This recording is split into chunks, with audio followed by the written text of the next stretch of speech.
Now, the Three Martini Lunch with Greg Corombos and Jim Garrity. And welcome, everyone, to the President's Day edition of the Three Martini Lunch. Along with Jim Garrity of National Review, I'm Greg Corombos of Radio America. We have good, bad, and crazy martinis for conservatives today.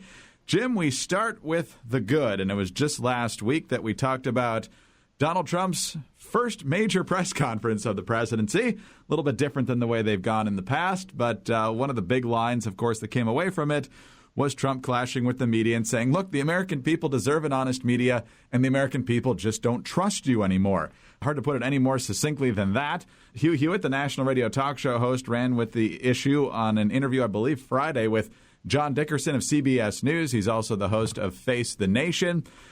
Dickerson making the point, which I think deserves to be made, that Trump demands honesty from the press, but Trump's relationship with the facts, like saying he had the biggest margin of victory since Ronald Reagan, even among Republicans, that's not true, and some other things along the way, of course, that have not been borne out. But Hugh Hewitt brought him back to the issue that Trump brought up, and that's about the trustworthiness of the media.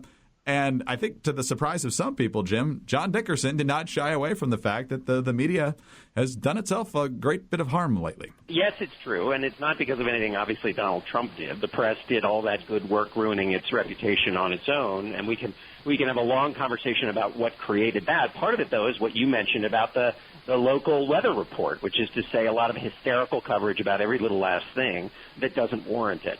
Having said that, it doesn't mean, and in fact it most explicitly does not mean that the press just throws out the standards. Agree. And one of the roles of the press is to make sure that the president, in the voice of the people, is telling the truth. Jim, I feel like I shouldn't have to say this every day when it comes to these back and forths between the press and the media and other issues. We can have both. We can demand that the president be honest, and we can demand that the media actually get some stuff right. But John Dickerson's probably the biggest name to actually admit, although not really getting into many specifics, that the media has actually dug its own grave here.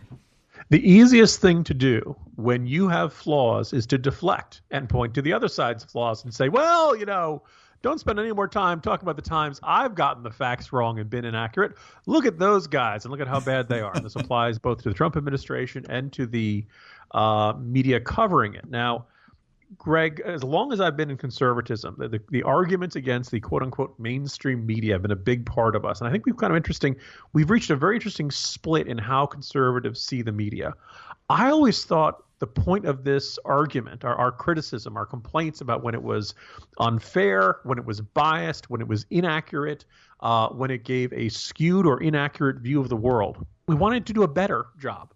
We wanted, when we picked up the newspaper in the morning, we wanted to know what was going on in the world. And some days that news would be good for us. Some days that news would be bad for us. We do our good, bad, and crazy martinis each day. We don't expect it to only tell me good things or happy things. I'm perfectly fine with telling me when Republicans screw up or when conservatives screw up. But I do expect it to be accurate, and I would like a relatively even-handed approach to that, which means that every time we've all seen the stories in which the party identification of a Democratic lawmaker that gets caught with his hand in the cookie jar or other places doesn't show up until the 13th paragraph, whereas when a Republican candidate or politician is caught in a scandal, it's mentioned right up there, and inevitably there's some sort of column or think piece next to it saying, do Republicans have a problem because of politician X?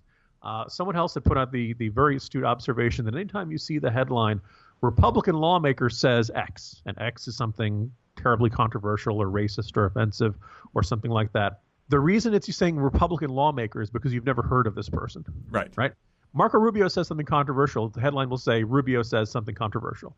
Trump, anybody else. But if it's a unknown state legislator up in New Hampshire, and they have like hundreds and hundreds of state lawmakers up in New Hampshire alone, right? There are 1,000 state legislators across the country. One of them is going to turn out to be a nut. One of them is going to turn out to believe in UFOs. One of them is going to turn out to have some sort of really wacky, crazy idea out there or say something terrible and offensive. But always, a good portion of the media coverage spotlights this person, i.e. Todd Akin, and uses that to paint the picture of the Republican Party as a whole. And we see through this. We get frustrated by this. So I'm glad to see Dickerson kind of acknowledging this and addressing this. And my attitude would be, I want the media to get better. Now, I think there are a bunch of other Republicans and conservatives who just want to see the media get bashed. They just want to see the media destroyed. They just want to, beat it down with sticks, and they don't really care what replaces it. Now, if you believe in the need for a fully informed public, it needs a better system than the mainstream media to replace that. And I think we've seen a lot of times where my sneaking suspicion is there are plenty of folks on the right who'd be very comfortable with a right version of the mistakes that the left of center mainstream media makes. And I don't think that's really the improvement. Our goal should be to do the job better than they do so that everybody trusts us. But anyway, that's my faraway dream for someday, Greg. Well, speaking of the enemy of my enemy is my friend, let's get back to our bad martini now. CPAC rolls out this week. Jim, you'll be there a little bit later in the week. The Conservative Political Action Conference, one of the biggest conservative events of the year, if not the biggest, outside of presidential years where there's conventions and so forth. The keynote speaker this year is Milo Yiannopoulos. He would be the provocateur from Breitbart. He, of course, made headlines not that long ago when his event was canceled at UC Berkeley and there were riots in the streets, and that's when Robert Reich said, oh, those must be conservatives. I'm sure there's a good chance those are conservatives, just trying to make Milo's name for him. Milo is obviously getting defended by many of us on the right for his right to free speech, even though he likes to take on the PC culture, and that's not welcome on liberal campuses. At the same time, though, a lot of what Milo says is truly and deeply offensive. He said many things that could be described as anti-Semitic. He's been quoted as suggesting that student-teacher sexual relationships, the student's really the predator. He suggested that adult-child relationships sexually might not be all that bad. I mean, this is a guy who has obviously said things that should make most conservatives recoil in a number of ways. Doesn't mean you have to condemn everything he says, because some things are truly repulsive. But, Jim, I'm not sure we should be celebrating this guy just because liberals hate him. I think Milo is a guy who has really benefited from the contrast to irate, out-of-control, rioting Berkeley protesters.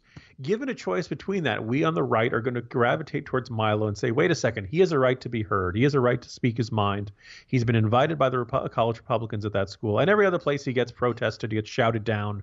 He needs security, all sorts of things like that. Yes, there is a genuine First Amendment case that is worth defending when it comes to Milo. What I'm curious about, the good news is, Greg, I don't know if you've had a chance to get to at least the National Harbor location of CPAC.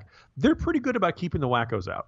They do a pretty good job of keeping protesters, and I don't expect there to be any massive disruption during Milo's speech. So I think the bigger question for the attendees of CPAC, which are by and large young conservative activists, folks who care passionately about these things, people who may or may not want to make a career out of this, people who really feel an extraordinarily strong desire to make a real change in the world. What can Milo teach those people? And I really want to hear what he has to say, because right now, from what I've seen from Milo, is that Milo really knows how to promote Milo. I don't know how much Milo succeeds in promoting a conservative ideas or policies or the conservative philosophy and the movement. I know that what Milo does a very good job of is exposing that leftists are intolerant. I don't know about you, Greg. I kind of got that. I feel like people are familiar with that now. I think after the first riot, they kind of figured this down. So yes, we should defend him against the politically correct speech codes and against crazy rioters. But I'm really not sure what he brings to the table to the average young conservative activist who wants to make a change in the world. And I really would like somebody to put that question to him, because my guess is if the Milo advice is to be more like me, well, Milo, that works for you. I don't think the rest of us want to be you. And even if they did, it's not going to work because he is unique. He is one of his. The last thing the world needs is 1,000 Milo knockoffs trying to do his shtick. And that's what my suspicion is, that it is a shtick, that it's not actually a replicatable method of communication and success that will actually move the ball in the right direction for us. But for some of my colleagues, they're saying Milo shouldn't be invited. They have no interest in listening to him. I'm willing to listen to him. I'm skeptical, but I'm willing to hear what he has to say. But my suspicion is that Milo is really, really good at promoting himself and nowhere near as good when it comes to promoting an idea larger than himself. Jim, as I mentioned at the top of the show, today is President's Day. People like you and me who are old enough know this is really Washington's birthday and maybe Washington and Lincoln's birthday, and then they decided that Everybody needs a participation trophy, so it's President's Day. Everybody gets honored. It should be in February because let's just point out the fact there were 4 presidents born in February, and all of them were great: Washington, Lincoln, Reagan, and William Henry Harrison. People would say, well, why William Henry Harrison? Because he only lived for a month while in office. Jim, I can't think of anyone who did less damage to the Constitution There you go. than William Henry Harrison. So I don't think the power of the executive was greatly abused at that point, and all sorts of other ways that William Henry Harrison did nothing to further the growth of government. So I think he deserves to be much higher on the list. And speaking of lists, USA Today is reporting that C-SPAN has put out a new list in consultation with advisors from Rice University and Howard University, ranking all the presidents. But you have to be out of office, so Trump is not on the list. Lincoln comes in first, followed by George Washington, then Franklin Roosevelt. Theodore Roosevelt, Dwight Eisenhower finish out the top 5. Reagan is 9th. Lyndon Baines Johnson is 10th. Woodrow Wilson 11th. Go get that. Barack Obama is in his first of these surveys because he's now out of office. He finishes 12th. And once again, rounding out the very, very bottom, James Buchanan, no surprise. Franklin Pierce and Andrew Johnson also way down at the bottom. So, Jim, obviously some conservatives will like who's towards the top of the list. Some liberals might like it too. What do you make of the names we're seeing so far? Look, it's not surprising that I and a good portion of history professors might see things a little bit different. But let me just double check. Greg, did you just say LBJ was 10th? 10th. 10th? Hey, LBJ, how many kids did you kill today? That's right. Yep. The guy who chose to not run for re-election because he would have lost his own party's primary? Right. Guy who tore apart the country. And if we're going to credit him for the Great Society, we can't look at any of the failures of the Great Society, any of the ways it did not live up to the hype, the way we fought the war on poverty for decades and poverty won? Really? None of that gets in there? Okay. All right. Now I see what curve we're going on. And who came in dead last? Was that Greg? James Buchanan. Oh, come on. Charles Logan was way worse than James Buchanan. Yeah, Charles Logan finished 41st. I think he definitely deserves to be last. You've got to be kidding. Okay, now I was going down the list, and a bunch of these, I'm just the Centox nerve gas conspiracy alone should get Logan at the bottom. But I had gone on the list. People blame Robert Fowler for the attack on Baltimore. I think because of the health issues he suffered, he ended up not getting nearly as much blame. Where did they have Jack Stanton, the former governor of Arkansas? Jack Stanton, 26th. You got to be kidding me.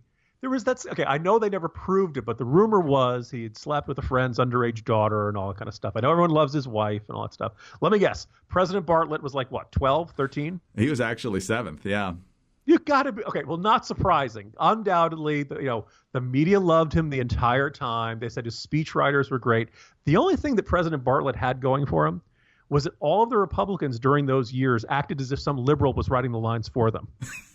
I mean, they just lived up to every liberal stereotype those years. And no matter what we did, we could not get them to stop. So 2 others, I'm guessing, they usually traditionally end up in the 30s and 40s, and I really think they should be higher. President James Marshall during the Air Force One crisis back in 1997. Yeah, 31, Michigan guy. He should be way higher. Really? Are you kidding? Yeah. All right, so that's bad. Here's the other thing. I always felt President Mitchell, the way he handled the 1996 Independence Day crisis. Everyone loves the way he responded. Nobody blames him for the lack of preparedness for that infamous July 4th. Completely. Where was he ranking? Absolutely. Oh, he is better than he should be. He's at 23rd on this list. But not only that, he nuked his own city and it did no good.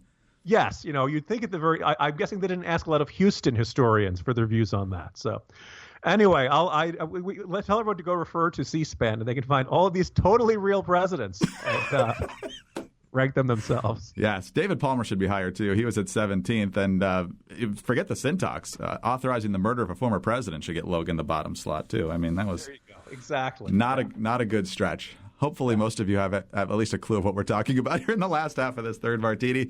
Jim, happy President's Day to you and all of yours, and we'll talk to you tomorrow. See you tomorrow, Greg. Jim Garrity of National Review. I'm Greg Corombos of Radio America. Thanks for being with us today, and be sure to tune in again on Tuesday for the next 3 Martini Lunch.